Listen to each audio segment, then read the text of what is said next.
Now that you've formally registered your business and you've gotten your legal and accounting requirements taken care of, congratulate yourself. You're a business owner. What next? It's time for the magic reason you wanted to start your business. It's time to start making money. There are 3 things you're going to need at this point. First, you need to have some money in the bank to live off of while your business starts to grow. A year's worth of living money would be nice.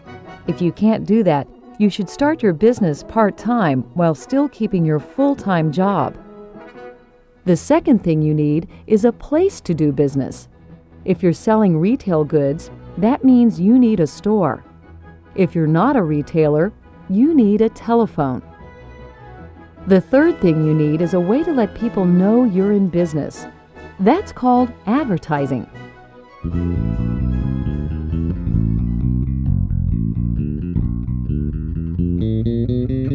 The telephone is probably the single most important tool for a new business.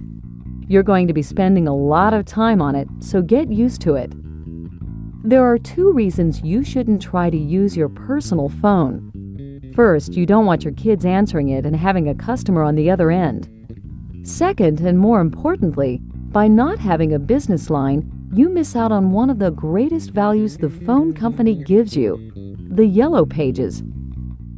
The yellow pages are one of the least expensive and most often used advertising mediums, and everybody uses the yellow pages at one time or another.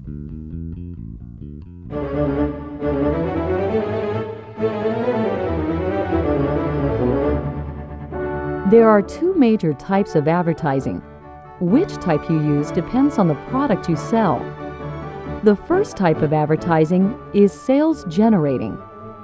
Sales-generating advertising is designed to get the sale without further action on your part. Sales-generating advertising usually involves an order form and a means to collect funds by cash, check, or credit card.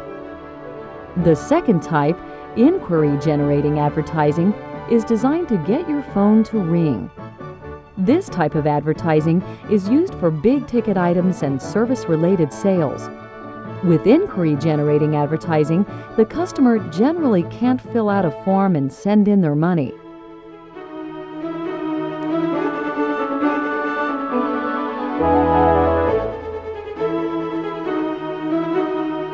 What is the best way to reach your prospective customers? What form of advertising are they most likely to see?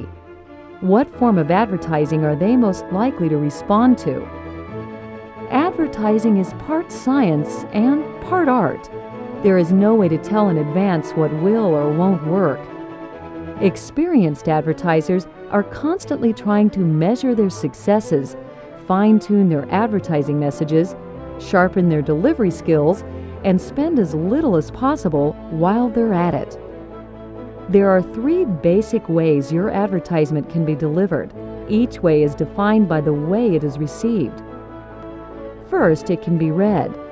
This type of ad could be in a newspaper or other publication. It could also be a flyer or brochure you mail to a prospect.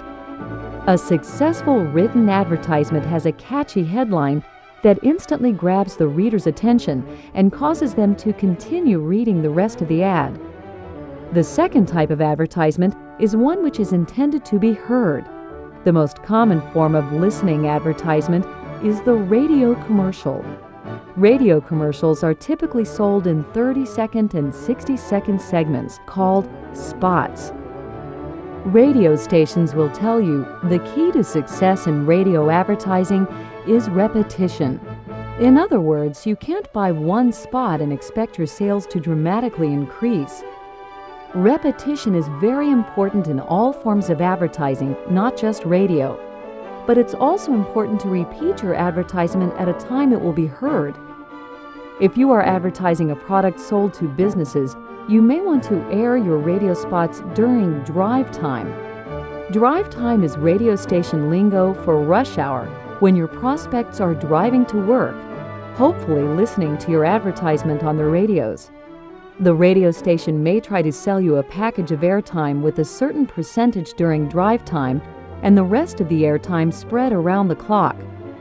Drive time is the most expensive time to run your ads, but you have to consider the value of advertising, not just the cost. It may be better to run your spots during the most expensive times when your customers are listening.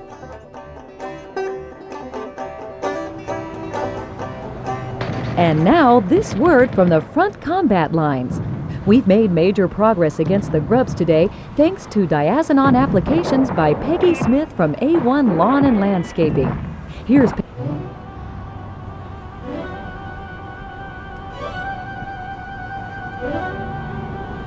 Regardless of when you run your advertising, you should always ask for the first spot in the commercial break.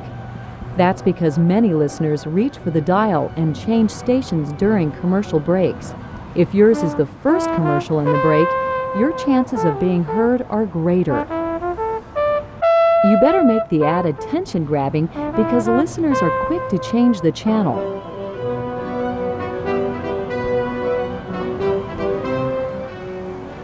The third form of advertisement is something to be watched. Generally, that means television advertising. Cable television has opened up great opportunities for advertising to specific market segments. That's because there are so many different cable channels that run targeted programming. If you sell kitchen products, you can advertise on cooking shows. Or if you are a construction company, you can advertise on home improvement shows. Like radio, cable television companies try to sell packages of airtime that spread your commercial around the clock on different channels. It's up to you to dictate what shows and times are best for your ads. Don't be fooled by discount rate packages that put your advertisements on when your prospective audience isn't watching.